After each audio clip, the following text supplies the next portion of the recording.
Hello बच्चों, कैसे हो आप सब। आशा करती हूँ आप सब अच्छे होंगे। तो आज हम एक पाठ शुरू करने वाले हैं जिसका नाम है अनोखा मृग। और इस पाठ का क्या उद्देश्य है बच्चों, ये एक कहानी है और इसमें बताया गया है कि कस्तूरी मृग एक अनोखा मृग है जिसकी नाभि में औषधीय गुणों की खान कस्तूरी होती है। यह मृग जिस जगह रहता है वहाँ चारों ओर कस्तूरी की खुशबू फैली रहती है। हमें इस प्राणी की रक्षा करनी चाहिए। ठीक है, तो शुरू करते हैं हम आज की कहानी। कस्तूरी मृग। मृग क्या होता है बच्चे? हिरन, है ना। ये क्या है? एक मृग। कस्तूरी मृग के विषय में आपने अवश्य सुना होगा। यह एक विशेष जाति का मृग होता है जो भारत व अन्य कई देशों में केवल ठंडे स्थानों पर ही पाया जाता है। अपनी आकर्षक खूबसूरती के साथ वह जीव नाभि से निकलने वाली अप्रीतम खुशबू के लिए मुख्य रूप से जाना जाता है, जो इस मृग की प्रमुख विशेषता है। क्या विशेषता है इसकी? इसकी नाभि में से खुशबू आती है, जो हर जगह का वातावरण उसके आसपास का वो पूरा खुशबू से भर जाता है। यही इस मृग की प्रमुख विशेषता है और दिखने में भी ये बहुत ही खूबसूरत होता है। इस मृग की नाभि में गाढ़ा तरल पदार्थ जिसका नाम है कस्तूरी वो होता है, जिसमें से मनमोहक खुशबू की धारा बहती है। कस्तूरी केवल नर मृगों में ही पाया जाता है। अब देखो, कस्तूरी जो एक औषधीय गुणों वाला तरल पदार्थ होता है वो सिर्फ नर मृगों में ही पाया जाता है। कस्तूरी गंध के कारण ये मृग जिस जंगल में रहते हैं वहाँ की हवा में अलग तरह की गंध आती है। जिस वनों में, जिन जंगलों में ये रहते हैं उनके आसपास हर जगह बहुत ही खुशबू फैली रहती है। यह मृग कस्तूरी की खुशबू के पीछे जंगल में भटकता हुआ इसे ढूंढता रहता है और हिरन सोचता है इतनी अच्छी खुशबू कहाँ से आ रही है। उसे पता ही नहीं है उसके नाभि में कस्तूरी है और वो इस खुशबू को ढूंढता रहता है।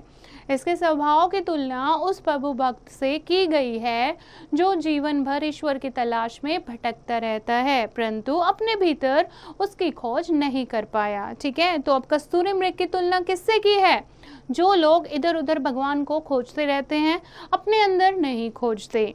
संत कबीरदास ने अपने दोहों में स्थान स्थान पर इसका उल्लेख किया है। जैसे उल्लेख मतलब जिक्र किया है। किसने लिखा है ये दोहा? कबीरदास ने। कस्तूरी कुंडल बसे मृग ढूंढे वन माही, ऐसे घटघट राम है दुनिया देखत नाही। कस्तूरी मृग जो है उनके अंदर ही नाभि में कस्तूरी छुपी होती है, लेकिन फिर भी वो हिरन पूरे वन में कस्तूरी को ढूंढता रहता है। ठीक उसी प्रकार जो ये दुनिया है, जो ये मनुष्य हैं, वो किसको ढूंढते हैं? भगवान को ढूंढते हैं। कभी मंदिर जाते हैं, कभी कीर्तन कराते हैं, लेकिन वो खुद में नहीं तराशते। जग जग में पग पग पर क्या है? भगवान श्री राम है, यानी कि भगवान है। ठीक है, आगे बढ़ते हैं। यह अनोखा मृग सिर्फ साहित्य तक सीमित नहीं है, यह आज भी धरती पर पाया जाता है। अनोखा मतलब अजीब, अलग, है ना। और आज भी धरती पर यह पाया जाता है। यह मध्य तथा पूर्वी एशिया से लेकर दक्षिण साइबेरिया तक के देशों में पाया जाता है। चीन, नेपाल में तो आज भी इनकी संख्या बहुत है। हमारे देश में यह जीव उत्तराखंड के अलावा अन्य हिमालयी क्षेत्रों, हिमाचल प्रदेश, कश्मीर, सिक्किम में भी पाया जाता है। अब कहाँ कहाँ ये पाया जाता है? ठीक है, समझ आया आपको? हिमालयी क्षेत्रों, हिमाचल प्रदेश, कश्मीर, सिक्किम, उसके अलावा चीन, नेपाल में भी आज इनकी संख्या बहुत है। ठीक है, दुर्लभ वन्य जीव प्रजाति और कस्तूरी मृग उत्तराखंड राज्य का वन्य पशु है जिसकी गिनती जंगल के खूबसूरत जीवों में होती है। कस्तूरी मृग को हिमालयन मस्क डियर के नाम से भी जाना जाता है। किस नाम से जाना जाता है? Himalayan musk deer. कस्तूरी मृग अत्यंत शांत स्वभाव के होते हैं। इनकी बड़ी बड़ी आंखें व बड़े बड़े कान इन्हें दूसरे हिरणों से अलग प्रतीत करते हैं। ठीक है, अलग दिखते हैं दूसरे हिरणों से क्योंकि इनकी आंखें बहुत बड़ी होती हैं, कान बड़े बड़े होते हैं।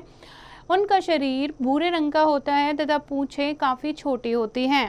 इनके पैरों की बनावट अन्य मृगों से अलग होती है। इनके खुरों का आकार कुछ बड़ा व गोलाकार होता है।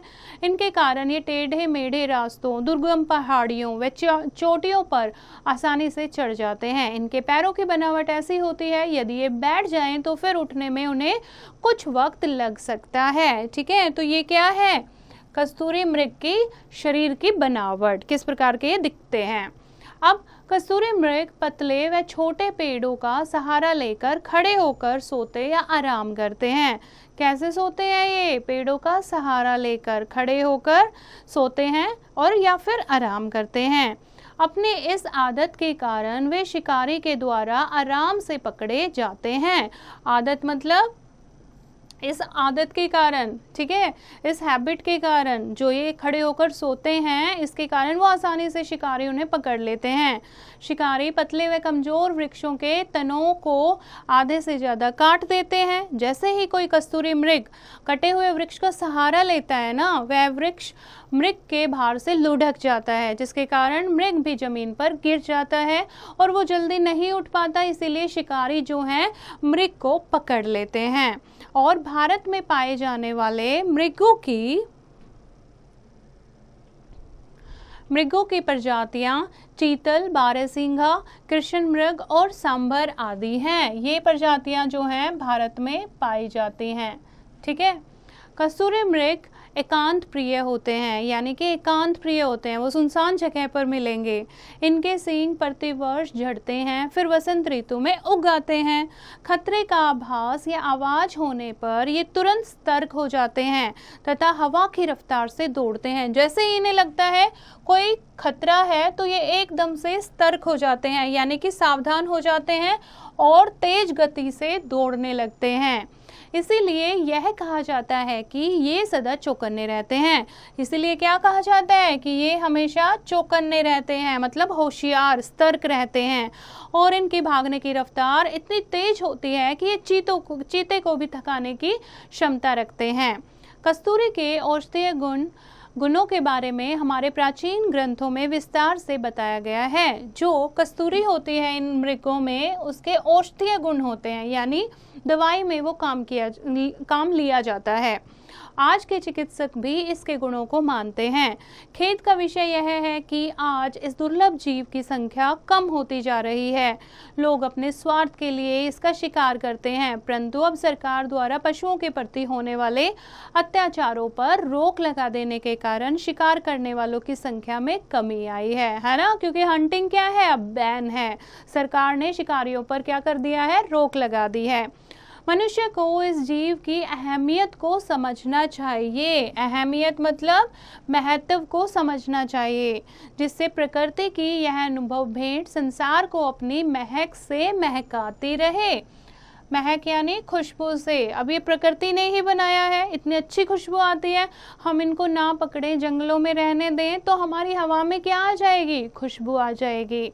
तो बच्चों, क्या संदेश है इस पाठ से? वन्य जीवों की रक्षा करना हमारा दायित्व है, तो हमें अपने जीव जंतुओं की क्या करनी चाहिए, रक्षा करनी चाहिए। ठीक है। तो ये था आज का पाठ। आशा करती हूँ आपको समझ आया होगा। एक बार फिर से इसको पढ़ेंगे, शब्दार्थ को याद करेंगे और अभ्यास की प्रैक्टिस जो है वो आप स्वयं करने की कोशिश करेंगे।